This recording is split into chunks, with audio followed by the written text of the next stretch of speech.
1913년 피츠버그의 한 거리 모퉁이에 처음 등장한 것은 단순한 주유소가 아니었습니다. 그것은 인류의 이동 방식을 완전히 바꿔놓을 혁명의 시작이었죠.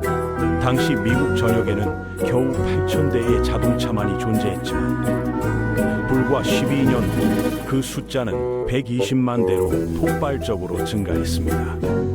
이 놀라운 변화의 중심에는 바로 주유소라는 새로운 인프라가 자리하고 있었죠.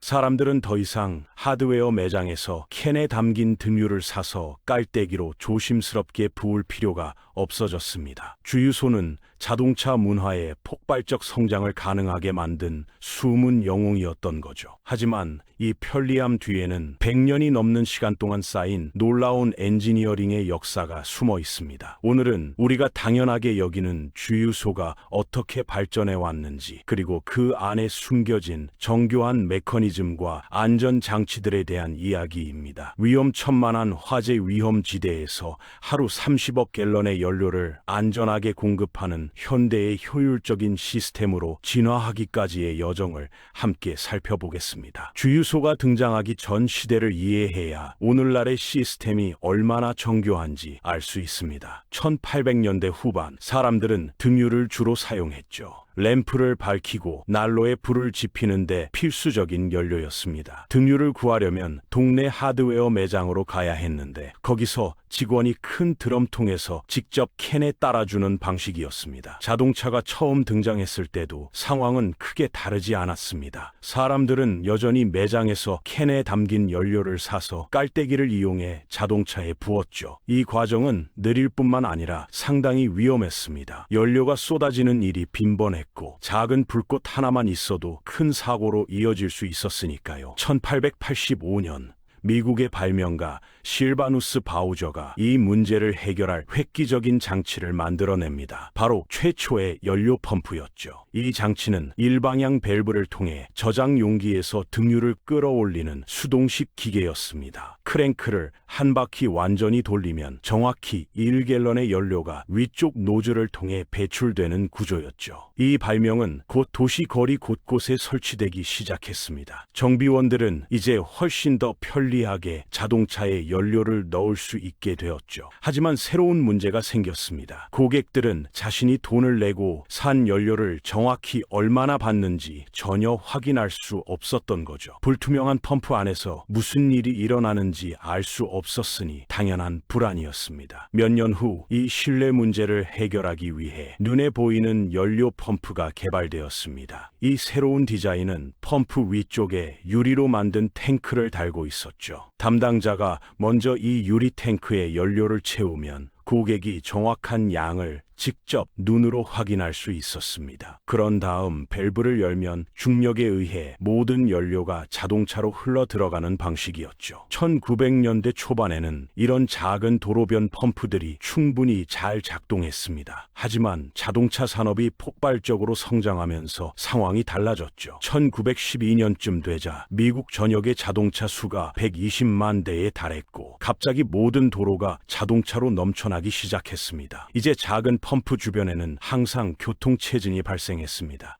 50갤런 정도의 작은 저장 탱크로는 폭증하는 수요를 감당할 수 없었죠. 더 심각한 문제는 모든 연료가 지상에 그대로 노출되어 있다는 점이었습니다. 여름철 뜨거운 태양 아래에서 연료는 끊임없이 증기를 만들어냈고 이는 언제든 폭발할 수 있는 시한폭탄과 같았습니다. 바로 이런 배경에서 1913년 걸프 오일 회사가 피츠버그에 세계 최초의 전용 주유소를 열었습니다. 이것은 단순히 펌프 하나를 설치하는 수준이 아니었죠. 그들은 훨씬 더 큰 저장 탱크를 지하 깊숙이 매설했습니다. 그리고 이 탱크를 6개의 펌프에 연결하여 여러 대의 자동차가 동시에 연료를 채울 수 있도록 설계했죠. 첫날의 성과는 초라했습니다. 겨우 30갤런의 등유만 팔렸으니까요. 하지만 소문은 빠르게 퍼졌습니다. 주말이 되자 하루 350갤런을 판매할 정도로 성장했죠. 가격은 갤런당 27센트 정도였는데 당시로서는 상당히 합리적인 가격이었습니다. 이 성공은 곧 전국적인 트렌드로 번져나갔고 비슷한 주유소들이 미국 곳곳에 생겨나기 시작했습니다. 자동차는 이제 단순한 교통수단을 넘어 자유의 상징이 되었습니다. 사람들은 원하는 곳 어디든 갈 수 있게 되었죠. 하지만 1920년대에 접어들면서 또 다른 큰 변화가 일어났습니다. 자동차 연료가 등유에서 가솔린으로 대대적으로 전환되기 시작한 거죠. 가솔린은 등유보다 훨씬 효율적이었습니다. 더 쉽게 연소되고 더 많은 에너지를 냈죠. 하지만 이 새로운 연료는 심각한 위험을 안고 있었습니다. 바로 증기 문제였죠. 등유의 인화점은 섭씨 38도입니다. 즉, 이 온도에 도달하기 전까지는 가연성 증기를 거의 발생시키지 않는다는 의미죠. 반면 가솔린의 인화점은 영하 40도였습니다. 이것이 의미하는 바는 명확했죠. 가솔린은 거의 모든 일상적인 온도에서 끊임없이 가연성 증기를 공기 중으로 방출한다는 겁니다. 이 증기는 지하 저장 탱크 내부에 계속 쌓였고 누군가 자동차에 연료를 채울 때마다 대기 중으로 방출되었습니다. 작은 불꽃 하나, 담배꽁초 하나만 있어도 엄청난 폭발이 일어날 수 있었죠. 초기 주유소에서는 실제로 화재 사고가 빈번하게 발생했습니다. 1920년대와 30년대 신문 기사들을 보면 주유소 폭발 사고 기사를 쉽게 찾을 수 있죠. 이런 위험한 상황을 해결하기 위해 엔지니어들은 여러 안전장치를 개발하기 시작했습니다. 1947년 프랭크 올리히라는 사업가가 획기적인 아이디어를 내놓습니다. 바로 셀프 서비스 주유소였죠. 그때까지 자동차는 항상 훈련받은 직원이 주유했습니다. 하지만 경쟁이 치열해지면서 주유소 주인들은 가격을 낮출 방법을 찾아야 했죠. 올리히는 직원을 고용하지 않음으로써 운영비를 대폭 절감할 수 있다고 생각했습니다. 그는 당시 갤런당 23센트였던 가솔린 가격을 18센트로 낮췄습니다. 주변 경쟁사보다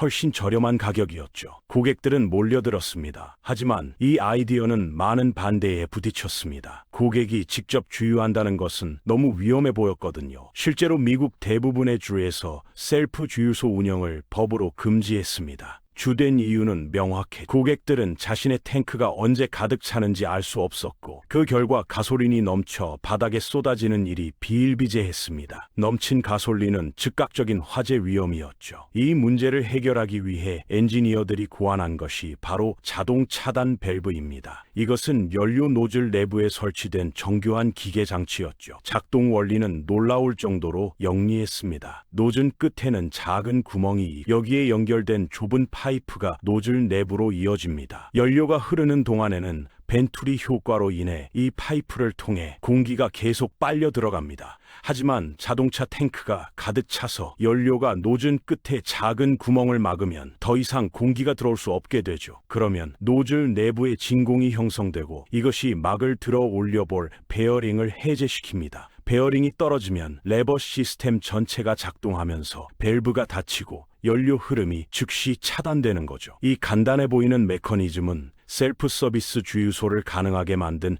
핵심 기술이었습니다. 이제 누구나 안전하게 자신의 차에 연료를 넣을 수 있게 되었죠. 하지만 지하에는 여전히 해결해야 할 큰 문제가 남아 있었습니다. 거대한 지하 저장 탱크 내부에는 끊임없이 가솔린 증기가 쌓였습니다. 탱크 위쪽에는 가연성 가스로 가득 찬 층이 형성되었죠. 연료 보급 트럭이 와서 탱크를 다시 채울 때마다 이 증기들이 대기 중으로 밀려나갔습니다. 환경에도 해롭고 화재 위험도 높았죠. 더 심각한 것은 시간이 지나면서 강철 탱크가 부식된다는 점이었습니다. 녹이 슬고 구멍이 생기면 가솔린이 주변 토양으로 새어나갔죠. 지하수를 오염시키고 환경을 파괴했습니다. 1980년대에 이르러 미국 환경보호국은 수천 개의 주유소에서 토양 오염이 발생했다는 것을 발견했습니다. 이런 문제들을 해결하기 위해 현대의 주유소는 완전히 다른 시스템을 사용합니다. 요즘 지하 저장 탱크는 유리 섬유로 만들어지죠. 녹이 슬지 않고 화학적으로 안정적이며 수십 년간 사용할 수 있습니다. 하지만 이것만으로는 충분하지 않았습니다. 현대의 지하 탱크에는 수십 가지의 정교한 안전장치들이 숨어 있습니다. 먼저 탱크를 다시 채우는 과정부터 살펴볼까요? 며칠에 한 번씩 대형 유조 트럭이 주유소에 도착합니다. 트럭은 지상에 있는 특수 밸브에 호스를 연결하고 가솔린을 탱크로 펌핑하기 시작하죠. 탱크 내부 수위가 약 95%에 도달하면 정교한 플래퍼 밸브가 작동합니다. 이 밸브는 부력에 의해 위로 올라가면서 연료 흐름을 차단하죠.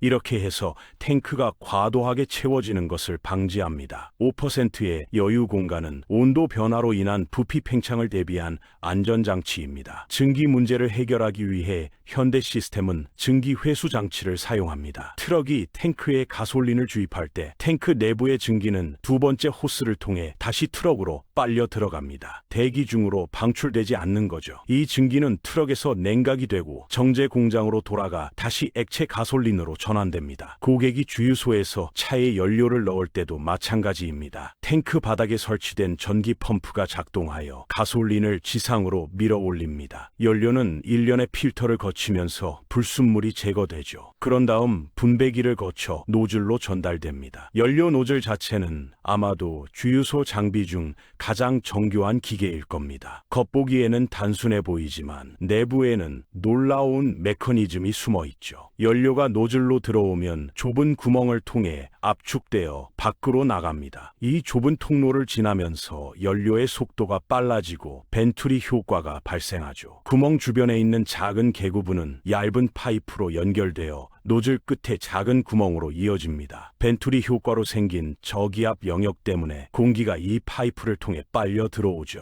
공기는 연료와 섞이면서 흐름을 안정화시킵니다. 이 좁은 파이프에 연결된 또 다른 튜브는 밀봉된 작은 구획으로 이어집니다. 여기에 특수한 막이 들어있죠. 레버를 당기면 이것을 중심으로 내부 메커니즘이 회전하면서 주 밸브가 열립니다. 연료가 흐르기 시작하는 거죠. 하지만 이 레버 시스템을 제자리에 고정하는 것은 단지 몇 개의 볼 베어링 뿐입니다. 자동차 탱크가 가득 차면 연료가 노즐 끝에 작은 구멍을 덮게 됩니다. 더 이상 공기가 그 경로로 들어올 수 없게 되는 거죠. 그러면 시스템은 공기를 얻기 위해 다른 튜브를 통해 빨아들이려고 시도합니다. 하지만 그쪽은 완전히 밀봉되어 있죠. 결과적으로 밀봉된 구획에서 강한 진공이 형성됩니다. 이 진공이 막을 위로 끌어당기고 막이 올라가면 볼 베어링이 자유롭게 떨어집니다. 베어링이 빠지는 순간 레버 시스템 전체가 해체되면서 밸브가 닫히고 연료 흐름이 즉시 차단되죠. 이 모든 과정이 1초도 안 되는 시간에 일어납니다. 이 자동 차단 메커니즘은 완전히 기계적이고 전기를 사용하지 않습니다. 단순하지만 극도로 신뢰할 수 있죠. 배터리가 필요 없고 고장날 부분이 거의 없으며 수백만 번의 작동에도 문제없이 작동합니다. 이것이야말로 진정한 엔지니어링의 아름다움이라고 할 수 있죠. 지하 탱크 시스템에는 이 외에도 수많은 안전장치들이 있습니다. 탱크는 이중벽 구조로 되어 있어서 외벽이 손상되어도 내벽이 연료를 보호합니다. 두 벽 사이의 공간에는 센서가 설치되어 있어서 누출이 발생하면 즉시 감지하죠. 탱크 주변에는 특수한 모니터링 우물이 설치됩니다. 이 우물들은 주변 토양의 화학 성분을 지속적으로 검사하죠. 만약 가솔린이 새어 나온다면 토양에서 특정 화학 물질이 검출될 겁니다. 시스템은 이를 즉각 감지하고 경보를 울립니다. 현대 주유소의 컴퓨터 시스템은 모든 것을 실시간으로 모니터링합니다. 각 탱크의 수위, 온도, 압력이 계속 추적되죠. 비정상적인 패턴이 감지되면 자동으로 경보가 울립니다. 예를 들어 탱크 수위가 설명할 수 없이 감소한다면 누출을 의미할 수 있죠. 펌프 시스템 자체도 놀랍도록 정교합니다. 탱크 바닥의 전기 펌프는 매우 높은 압력으로 연료를 밀어 올립니다. 하지만 동시에 정밀하게 제어되어야 하죠. 너무 빠르면 연료가 거품을 일으키고 너무 느리면 고객이 오래 기다려야 합니다. 필터 시스템은 연료에서 물과 불순물을 제거합니다. 가솔린은 온도 변화로 인해 물방울이 생길 수 있는데 이 물이 엔진에 들어가면 심각한 손상을 일으킬 수 있죠. 필터는 미세한 입자까지 걸러내면서도 연료 흐름을 방해하지 않도록 설계되어 있습니다. 분배기에는 정밀한 계량 장치가 들어 있습니다. 연료가 흐르는 동안 회전하는 기어와 센서가 정확한 양을 측정하죠. 현대 시스템은 리터당 오차가 1% 미만입니다. 이런 정확도는 고객과 주유소 모두에게 중요하죠. 1970년대 이후 주유소의 수는 점진적으로 감소하기 시작했습니다. 주된 이유는 자동차 효율성의 향상이었죠. 1970년대 초반 평균적인 미국 자동차는 갤런당 13마일을 주행했습니다. 오늘날에는 갤런당 25마일 이상을 달리죠. 연비가 좋아지면서 사람들은 주유소를 덜 자주 찾게 되었습니다. 동시에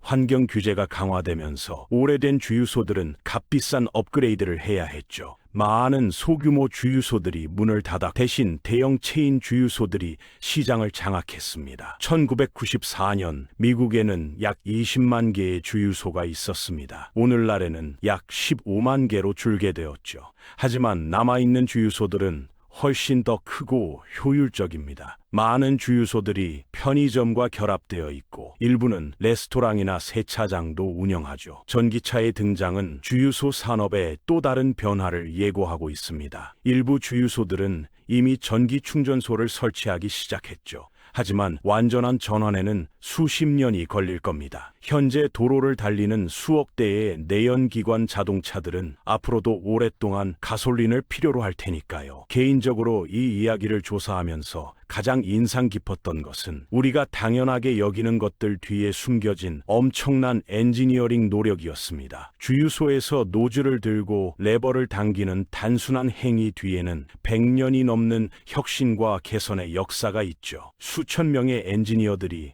더 안전하고 더 효율적이고 더 환경 친화적인 시스템을 만들기 위해 노력했습니다. 자동 차단 밸브의 정교한 메커니즘을 생각해 보세요. 전기나 전자장치 없이 순전히 기계적인 원리만으로 완벽하게 작동하죠. 벤투리 효과, 진공, 레버 시스템이라는 간단한 물리학 원리들이 결합되어 수백만 번의 작동에도 실패하지 않는 시스템을 만들어낸 겁니다. 증기 회수 시스템도 마찬가지입니다. 환경을 보호하면서 동시에 경제적 효율성도 높이죠. 대기 중으로 방출될 뻔한 증기를 회수해서 다시 연료로 만드는 것은 일석이조의 해결책입니다. 이런 시스템들이 없었다면 오늘날의 도시 대기는 훨씬 더 오염되어 있었을 겁니다. 지하 저장 탱크의 이중벽 구조와 지속적인 모니터링 시스템은 또 다른 혁신이었죠. 1980년대에 발견된 광범위한 토양 오염은 엄청난 환경 재앙이었습니다. 수천 개의 주유소에서 수년간 가솔린이 새어나가 지하수를 오염시켰죠. 현대의 시스템은 이런 문제를 거의 완벽하게 방지합니다. 주유소의 진화는 단순히 기술의 발전만을 보여주는 것이 아닙니다. 그것은